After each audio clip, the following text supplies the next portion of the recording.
abasambana rero naka bagira urwikekwa njye none ubwo nzicwa n'urundi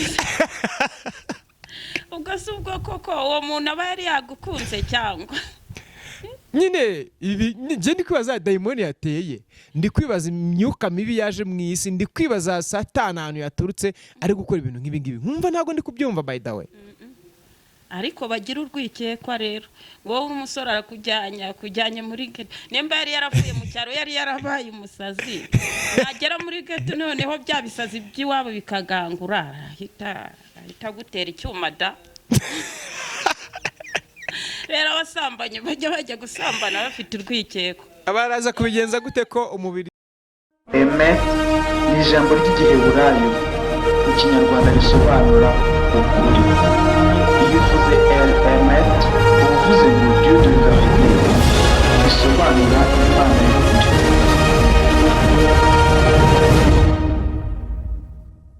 nubwo twari turi mu bintu bisa nkaho bigoye kandi bikomeye ndamutse nguhaye amafaranga ibihumbi 5 n'ijana hanyuma 5 n'ijana nguhaye ijana ugahita wongera ukarinsubiza ugasigarana 5 nkahita ngusaba yuko ubigabanya abantu 3 kandi wowe uri busigarane ibihumbi 2 ba bantu 3 umwe wamuhangahe undi wamuhangahe biterwa naho nabamagaze oya ni ikibazo nakubajije ni ikibazo wambajije nguhaye amafaranga ibihumbi 5 n'ijana ijana ugahita wongera ukarinsubiza wamara kurinsubiza nkahita nkubwira yuko ya mafaranga ibihumbi 5 ugiye kuyagabanya abantu 3 kandi wowe ugomba gusigarana ibihumbi 2 umwe yatwara ngahe undi yatwara ngahe muri abandi 3 kumva nakwiha amafaranga make ngiye muri aba nagenda mbahasengisa wahabwa amafaranga wewe ugafata makeya ikibazo cyanyikiye sibyo yego ubabwire ngo mujye mukunda social media mujye mukunda social media mujye mukunda social media mujye mukunda social media social media social media ese Josia niba atari ibanga abantu bita producer urabazi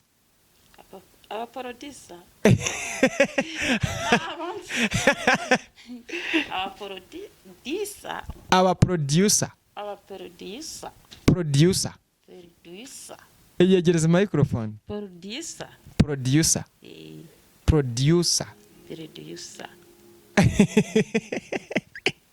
producer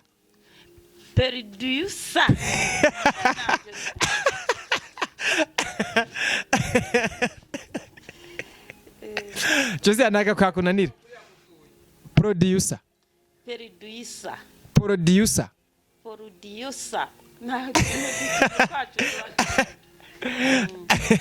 okay vuga ijambo entertainment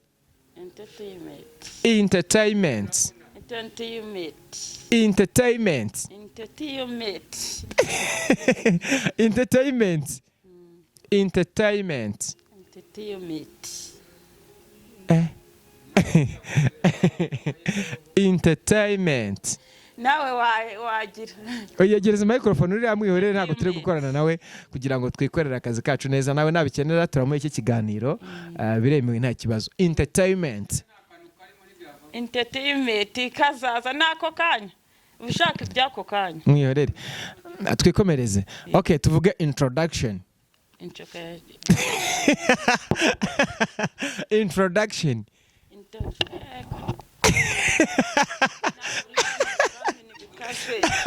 Hello my dear friend. Waba ufite ikibazo cy'uruhu? Waba ufite ikibazo cyo gushishwa kw'ibirenge? Waba ufite ikibazo cyo kugiye gusaza imburagihe? Waba wisiga amavuta ntagufate? Waba ufite ibibazo bigiye bitandukanye by'uruhu? Waba ufite ikibazo cy'impumuro mbi? Duhamagare kuri izo nimero reba. Igisubizo ni Anatic Soap from BF Suma. Hello muraho neza nshuti bavandimwe mudukurikiye kuri kamera za Emet TV, ni Jimmy 250 umungwanyi mukunda cyane. Nongeye kunyarukira kwa Josiane kugira ngo twongere tuganire uyu munsi. Josie, uraho neza? Ndaho neza. Amakuru yawe? Amakuru yanjye ni meza. Ya, biragaragara ko utishimye. Oya, ndishimye, ntabwo byaba neza ariko se narakara kugira ngo bigende bite. Ariko ntukarakare, nta n'impamvu zo kurakara. Okay, byiza cyane. Reka mbanze nsuhuze mwebwe mwese mudukurikiye muri mu bihugu bigiye bitandukanye mu mpande enye z'isi. Nsuhuje abari mu ntara y'Amajyepfo, Amajyaruguru, intara y'Uburengerazuba ndetse n'Uburasirazuba. Dusuhuze n'abari mu mujyi wa Kigali ndetse n'abari mu ntara ya Gatandatu mukunze kudukurikira kuri Emet TV. Namwe turasuje aribo ba diaspora, tuvuga ngo amahoro y'Uwiteka Imana abane namwe. Tujye kuganira ndetse na Josiane dusesengura ku nkuru y'umubyeyi wafashe umwana w'imyaka 4 agafata isuka akamutemagura akoresheje isuka. Nakabi kabishye birumvikana, ariko tujye kuganira na Josiane dusesengure turebe. Reka tubibutse gukora subscribe, like, share ndetse na comment. Josiane, amakuru yawe? Amakuru yanjye ni meza. Duheruka kuganira bushize tubwira abantu ngo nibakore subscribe, ukore YouTube channel yacu. Ntabwo mwadufasha mukongera mukabibutsa ko bagomba gukora subscribe.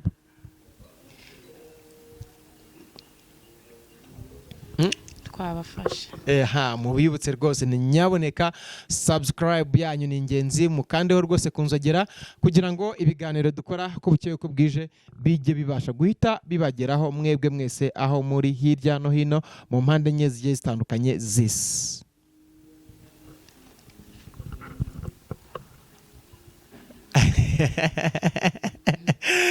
Babwire ngo nimukore subscribe kuri YouTube channel yacu. Yes, bongera biyibutse, ni nyaboneka subscribe ni ingenzi kuko niyo ibitwicaje hano imbere yanyu. Iyo twayibonye bidutera imbaraga kuko bituma tubona yuko mudukunda kandi mudukurikira buri munsi buri saa ko bukene uko bwije. Sakusupa kuri nkuru yacu. Ni subscribe kuri YouTube channel yacu. Josie, amakuru y'umubyeyi wivuganye umwana mu Bugesera wababashe kuyumva? Sana yumvishije ni inkuru ibabaje cyane. Irababaje cyane pe. Ahubwo kuriya mubyeyi namubonye yabivugiraga kuri televiziyo rwose. Uriya mubyeyi agira umutima, mbese umutima we nabonye afite umutima ukomeye cyane. Uriya mubyeyi afite umutima ukomeye vraiment. Nanjye nakurikiye iriya nkuru ndavuga nariko mana, ibi bintu birasura iki mu gihugu cyacu cy'u Rwanda? Ngaye nguko ejo bundi mu Bugesera niho twumvise inkuru y'umwana w'umusore wafashe se aramuzirika, amaze kumuzirika amusukaho esase mu mutwe, arangije aramutwika aramwica. Se abantu n'ukubera iki nibiki bibakoresha? Ko twese twageze muri iyi si, twese uko turi kuri iyi si, ko nawe udafite ikibazo araho kwiyahura, ko twese twakwiyahura kuko nka buriya bari abantu baba bameze bate, ntabwo bajya baganira n'abandi ngo babaganirize nabo bumva ibibazo bahuye nabyo.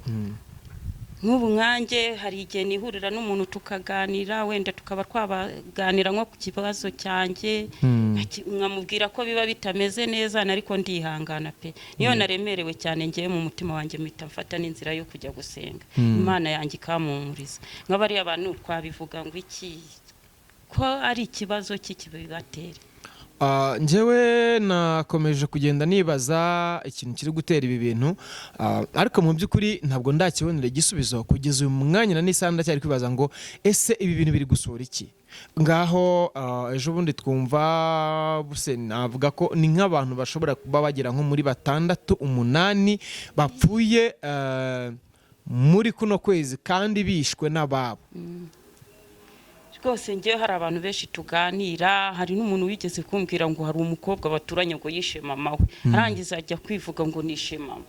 Kandi ngiye nk'ubu biranshimisha, mba numva nakumva nahora ndeba mama. Abo bantu baba bageze umujinya umeze. Donc wumva nyine wakishimira mu buzima bwo kuba ufite umubyeyi wawe, ufite mama wawe, mbese muri make ufite nyine umuryango. Mba numva nakwishimira kumva ko naba mfite umuryango. Rero ngewe ndi kwibaza n'ikintu kiri kuba, ariko nkumva ntago ndi gusobanukirwa neza. Wenda reka mu gusesengura tuze guhera kuri uyu mwana w'umuhungu uheruka gufata se akamusuka amavuta nako essence mu mutwe yarangiza akamutwika. ngo yamuhoye ijambo rivuga ko se yavuze ngo ntabwo ngamukunda ngo ko ntabwo ngari uwe. ibyo se byatuma wica umuntu koko? Nyine you can imagine ijambo nk'iryo ngiryo rigatuma mfata umwanzuro kuvuga ngo bitewe nuko data yavuze ko ntari uwe atankunda. Ntabwo nigeze menya niba wenda uriya mudamu yari yaraje muri uriya muryango amufite, cyangwa se wenda niba se yaba yarigeze akeka ko hari undi mugabo wenda waba warateye inda nyina akaba ari wabyana uriya mwana. Ntabwo mbizi, ayo makuru yo ntabwo bigeze bayaduha ngo twinjire neza tubashe kuyasobanukirwa. Ariko mu by'ukuri uyu musore wafashe se akamwicaza, nako yamusanze mu cyumba, amaze kumusanga mu cyumba aramuzirika, amaze kumuzirika amusuka esanse mu mutwe, amaze kumusuka esanse mu mutwe afata ikibiriti aracana atereraho umwambi, asohoka. Arangije arasohoka ajya muri salo ategereza yuko so nyine agira gute apfa. Hanyuma amaze gupfa, urumva nyine birumvikana yaranakinze inzu. Arangije se amaze gupfa, murumva nyine n'inzu yarahiye, usibye ko baje kuboneka barazimya, inzu ntiyabasha gushya ngo irangire, babashije kuzimya kabisa. Ariko se bazimye nyine, mbese no kujya gushyingura nta muntu bajyanye amagufwa. Urumva asohoka abwira nyina ngo igikorwa nagombaga gukora ngo ndakirangije ngo ndakishe. ngo ndakishe pe. You can imagine. Uyu mubyeyi nawe yari umuhanuzi, yasengaga, abantu basengeraga iwe, hari icyumba, muri uku kuba hari icyumba bamusengeraga, ngo ararwara. Amaze kurwara iminsi mikeya, umushuti we bari baturanye hafi aramubaza ngo ese noneho wakize, umeze neza, nta kibazo ufite? Arangije arambwira ngo nakize nte, ngo ndakishe. Nese nagake ntikakana ko kwa runaka. Ubwo amaze kumucocagura n'isuka y'umujyojyo, amutema mu misaya yombi, umusaya umwe akubitamo isuka n'undi musaya ndetse no mu mpanga mu mutwe hejuru aratema, umwana arambika hariya. Mu by'ukuri ni ihungabana abantu bafite, ni dayimoni. Ni abantu baba basanzwe bajya mu myuka mibi ikabategeka kwica abandi. Ibi bintu turaza kubivuga gute? Turafata uwuhe mwanzuro kugira ngo bive muri kino gihugu cyacu cy'u Rwanda? Ibi bintu by'insengero z'ubuvangavange rero nazo ni iz'amayobi. Kuko uwo muntu yaba ari umukozi w'Imana koko usenga, cyangwa n'icyitiriro cyo kugira ngo mbese ni amaco y'inda. Njyewe niko mbibona. Kandi ubwo yaturishaga abantu bakamuzanira amafaranga. None se abantu basenga ntibatura kabisa? Yo nkuru ni sinzi uko nabifata ngewe ku mwana wanjye. Ese Josiya, ari nkawe mu by'ukuri umuntu wagukoreye ibyo bintu akaguhekura, wamukorera iki? Tubwize ukuri utatubeshye, nka Josiane, ibintu wakorera uwo muntu wakwiciye umwana wawe ni iki wakorera umuntu wakwiciye? Namukorera nk'umwana w'umuntu uretse kubwira Imana akaba ari yo imorera gusa. Nge nta kindi nakora. Kuko nge nshobora kwihorera muri gahunda zanjye, ugasanga baramfunze, ugasanga ndababajwe mbaye muri gereza. Nge ni ukubwira Imana gusa ikagira icyo ikora. None uyu mudamu wivuganye uyu mwana muto w'imyaka 4, amucocaguye rwose n'isuka y'umujyojyo, akamwica akamuheza umwuka, uramuvugaho iki? Leta yacu y'u Rwanda urabona ikwiriye kubikoraho iki mu by'ukuri? Yewe ikintu ndumva leta yabikoraho ni ukujya kumufunga. Kuko nawe yagaragaye nk'umuntu w'umwicanyi, akajya abandi bari. Abaturage barataka bagira bati rwose nyaboneka mu mutujyanire mu mukuru ahangaha, ubukera natwe aratwica, nyaboneka nakongera gusiga akana najya nsiga nkakingiranye. Umva nimba ari uko naba narakabonye narababaye, nkaba nagira umutima wo gusiga umwana muri iyo karitsiye. None se ko keretse baramujyanye kumufunga. None se ko abaturage bavuga yuko uwo mubyeyi nta kibazo na kimwe yari afitanye n'umuryango w'ababuze uwabo, ndetse ngo bari babanye neza mu myaka 4 uwo mubyeyi ahamaze ahashatse cyangwa harongowe, avuga yuko nta muntu n'umwe bari bafitanye ikibazo, usibye no kuba nta muntu bari bafitanye ikibazo n'uwo mugore ubwe bari babanye neza. None turavuga ko ari imyuka mibi yamufashe? Ese turavuga ko ari Satani yakoreraga wamusanze akamutegeka kwica uwo mwana? Turavuga yuko ari biki? genda umva ari satani, ntabwo imana yakora iryo kosa, nta nubwo akorera imana, ahubwo akorera satani. Urwo rusengero nemba nasengeraga iwe ni urwo kwa satani, satani yamutegetse nyine biremera. Donc twabwira abantu bari gukunda kujya muri izi nsengero zo mu byumba byo mu ngo, gusa by the way ntago njye niyumvisha iki kintu, kuko ejo bundi tugira gutya twumva ngo Pastor Kibonke yabonye kuba ku isi bimugoye cyangwa se bimurambiye, afata essence yisukaho, arangije amaze kwisukaho afata umwambi aritwika. Umukozi w'Imana wahanuriraga abantu benshi ibihumbi n'ibihumbagiza bakagubwa neza, bagakira imyuka mibi, satani n'abadayimoni bagahunga, ariko satani arangije aramwibasira, aramwegera neza, amwinjira mu mutima mutigeka ko agomba kujya kugura essence, akayifata akayisuka, akitwika, akikiza ubuzima. None ko ndeba ikibazo gikomeje kuba kandi kiri kuba mu madini. Amadini batubwiraga neza yuko ariyo yaje kuba igisubizo cy'abari mu isi, ariyo yaje kuba igisubizo cy'ibibazo duhura nabyo buri munsi uko bukeye nuko bwije. Turaza guhungira hehe? Turakora iki? Ese turakora ikira? Tugiye kujya tuzira ibyaha by'abanyarwanda, nitugera hari ati dore umunyarwanda, abanyarwanda ni abagome kabisa. Ese kuko turabige ubu leta yafata uwuhe mwanzuro? Wenda abiyahura bo mpamya yuko leta nayo ubwayo itabonera igisubizo, kuko ntabwo ishobora kumenya mu by'ukuri uwagambiriye kwiyahura muri we ngo wowe ugiye kujya kwiyahura reka tugukize utariyahura, wowe ntabwo ishobora kumumenya. Ariko abari kwica abandi turakora iki? Leta ikwiriye gukora iki kugira ngo mu by'ukuri irandurane n'imizi iki kibazo gihari kibi cy'umuntu uri kumva ko kwica umuntu nta kintu bitwaye, umuntu uri kumva yuko kuba yakica Josiane nta kintu bitwaye, umuntu uri kumva ko kuba yakica Jimari nta kintu bitwaye. Mu by'ukuri ikora iki?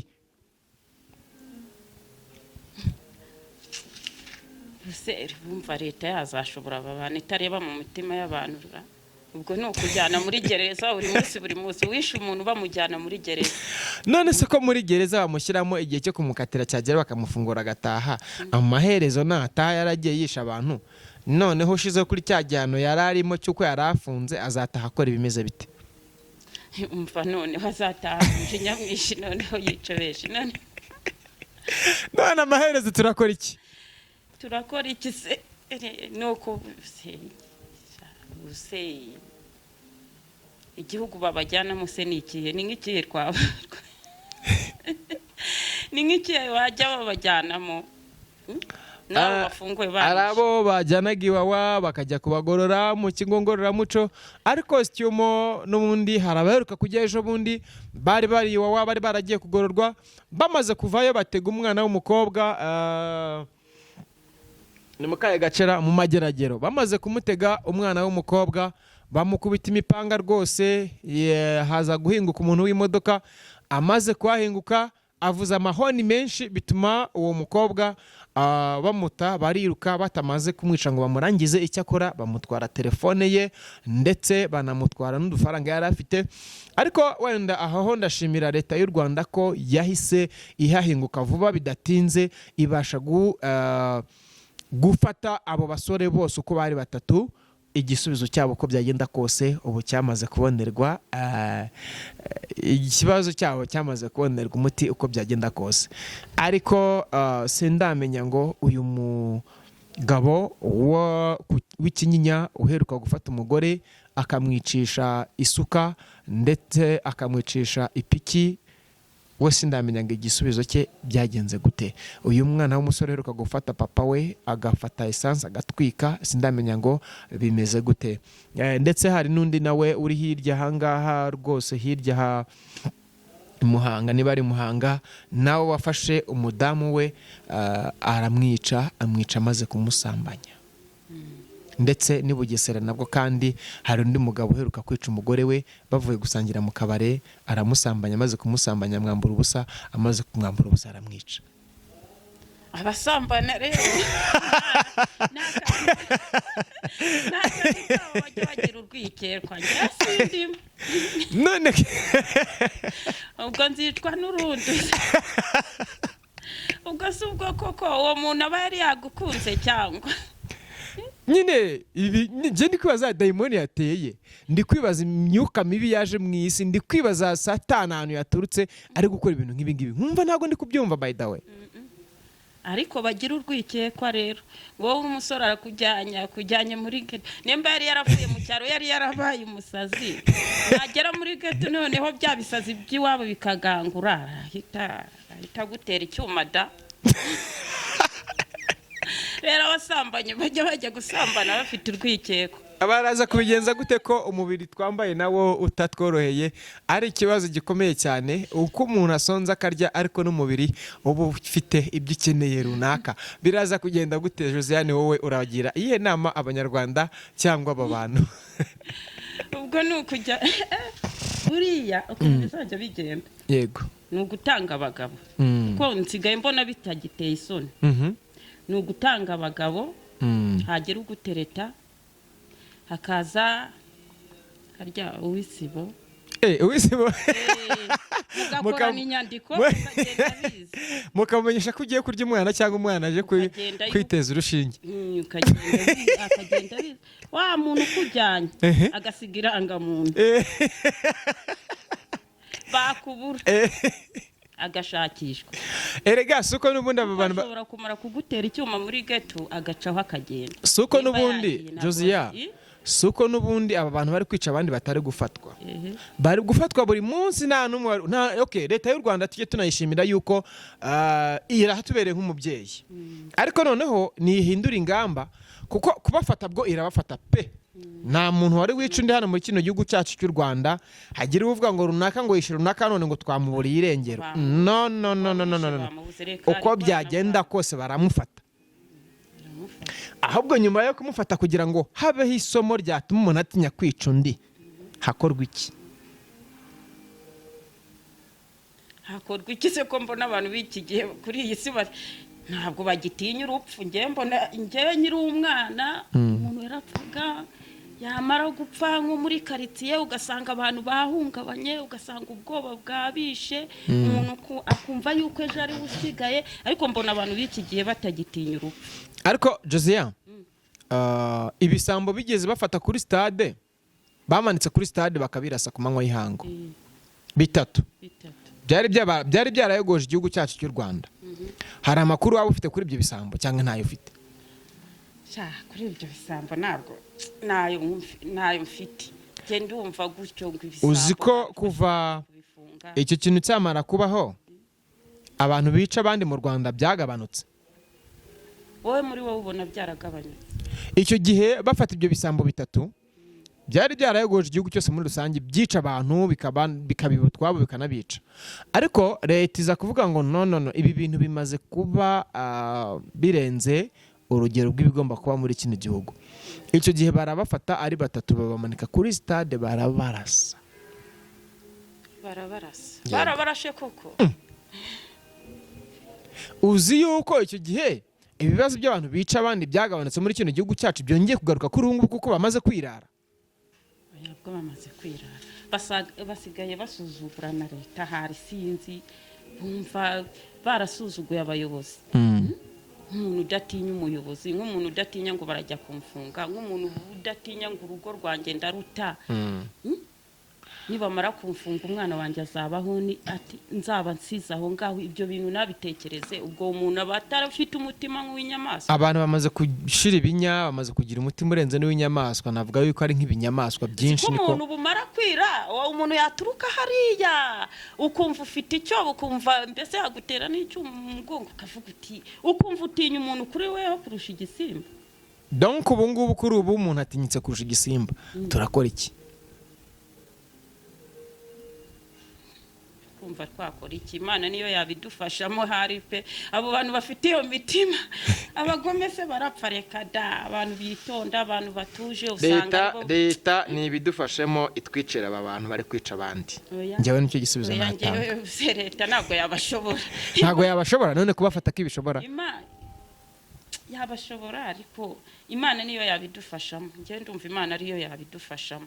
Mu gitondo ubwo twaganiraga umudamu we yavuze ngo rwose reka mabwiza ukuri ni utiyamana rwose yabaga i Rwanda yarigende nta kiyaba ni kuko ni yaba yamana yiri Rwanda igataha i Rwanda ikiri mu Rwanda rw'abanyarwanda ntabwo twakabaye turi guhura n'ibibazo bingana gutya ni kuko byarenze urugero nibiragaragara yuko Imana yigende Satani rero wahaye watse icumbi kandi tuzi ko igihugu cy'u Rwanda ari igihugu gifite abanyamasengesho basenga buzura umwuka 95%.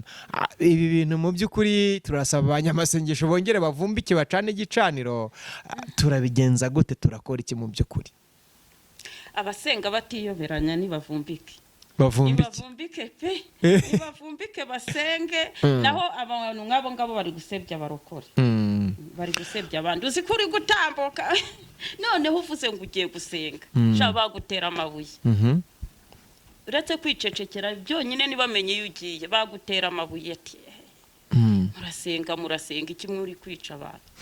Okay, reka ikijyanye no gusesengura ibijyanye n'ibe abantu bari kwica abandi abantu badukurikiye baze kutwandikira muri comments batubwire uko babibona uko babyumva ndetse n'igikwiriye kuba cyakorwa kugira ngo ibi bibazo akakabi kabishye bibe byacika mu gihugu cyacu cy'u Rwanda. Josia reka nkwibariza ikibazo kimwe nubwo twari turi mu bintu bisa nkaho bigoye kandi bikomeye. Ndamutse nguhaye amafaranga 500 n'ijana hanyuma 5 n'ijana nguhaye 100 ugahita wongera ukarinsubiza ugasigarana 5 nkahita ngusaba yuko ubigabanya abantu 3 kandi wowe uri busigarane 2,000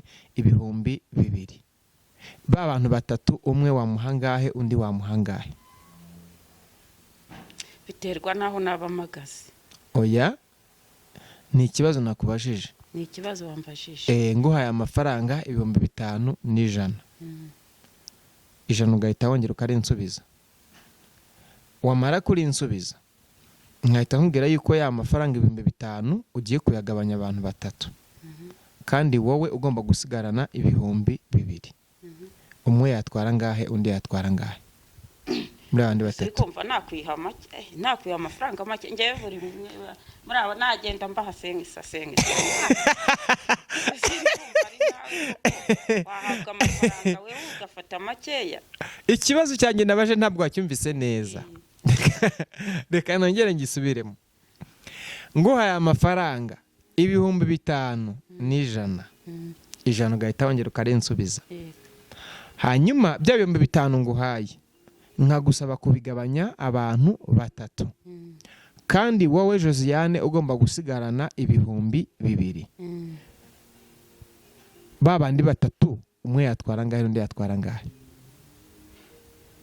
Buri muntu yajyana 1,000 muri 3. Sure. Okay, good. Icyo gitsinze. Ngwata ngwaye 10 ku 10 cyo uragitsinze. Reka nze nkubaze ikindi kibazo. Muri 94 habaye intambara hano mu gihugu cy'u Rwanda. Iyo ntambara yatewe n'iki? Bayiteje bavuga yuko ariyo kugira ngo bakemure ikihe kibazo. Ibyo ntabwo nabisobanukirwa kabisa. Bayiteje bari kugira ariko nge numva yarateye kugira ngo bakemure ikibazo kugira ngo baze bayobora abaturage neza. Yenda se wariho wenda hari ugiye atarafite ubuyobozi bwiza. Wenda ushobora kubona nge ndi kuyobora nabo ukavuga uti ariko ngewe mbona Josiane atayobora neza ngewe mbaye umuyobozi nayobora bari abaturage neza. Mbese muri make urabona byaratewe no kubabonaga ko ubuyobozi buriho bushobora kuba butarimo kuyobora neza. Butayobora neza. Mbese nuko ese nk'abaturage bo muri icyo gihe batishimye ariko urabona uretse yuko nyine abantu bazanamo ibintu by'ubugome mba numva rwose perezida wacu atuyobora neza dushira ku murongo. ati warenze dushyira ku murongo. Okay, reka twe kwinjirana deep, iki ngiki ndabizi neza ko utagitsinda. Wenda badukurikiye muri comment baze kutubwira ngo abantu bateje iriya ntambara bayiteje kubera iki, ese yabaye kubw'ikihe mpamvu, bashakaga gukemura ikihe kibazo. Ariko by the way dushimire Perezida wa Repubulika ko yabaye intwari, yatsinze intambara kandi yamara kuyitsinda akayobora u Rwanda rwacu neza. Imana ijye mu mugisha mwinshi. Reka nkubaze ikindi kibazo, bwira abantu badukurikiye, sibyo? Yego. Ubabwire ngo mujye mukunda social media. Mujye mukunda social media. Mujye mukunda social media. Mujye mukunda social media. Social media. Social media. Ese Josiya, niba atari ibanga, abantu bita producer urabazi? Aba producer.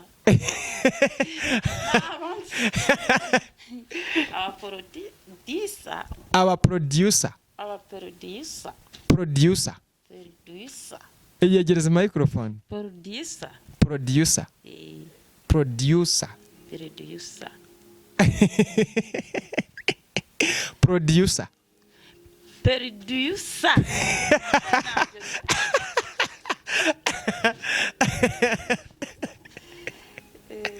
Josiya naga kwakunanira. Producer. Producer. Producer. Producer. Okay, vuga ijambo entertainment. Entertainment. Entertainment. Entertainment. Entertainment. Entertainment. Entertainment. Entertainment. Entertainment. Entertainment. Nawe wagira. Oyegereza microphone uri amwihorere, ntago turi gukorana nawe kugira ngo twikorere akazi kacu neza. Nawe nabikenera turamuye iki kiganiro biremewe nta kibazo. Entertainment. Entertainment kazaza nako kanya. Ushaka ibyako kanya. Mwihorere. Twikomereze. Okay, tuvuge introduction. Introduction.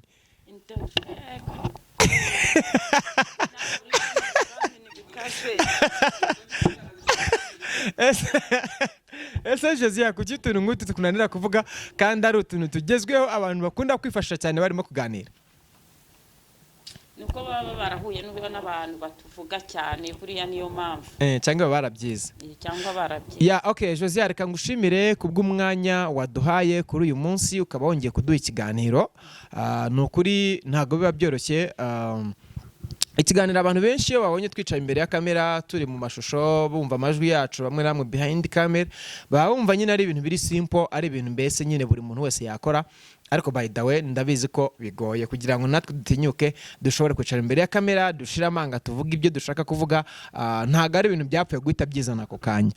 Ibutsa abantu bari badukurikiye ko bagomba gukora subscribe, like, share ndetse na comment kuri Emet TV. Ugomba kujya ubibutsa kugeza igihe bazabimenye bakajya bakora subscribe kuri YouTube channel yacu. Subscribe kuri YouTube yacu. Bakore subscribe kuri YouTube channel yacu.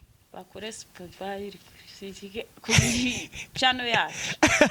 Okay Josiya, urakoze cyane, reka ngushimire wakoze ku mwanya wawe. Imana iguhe umugisha. Namwe mudukurikiye muri hirya no hino, myaboneka mu bikore nk'akazi. Subscribe, like, share ndetse na comment ni ingenzi kandi nibyo bitwicaza hano. Ciao ciao, turabakunda cyane.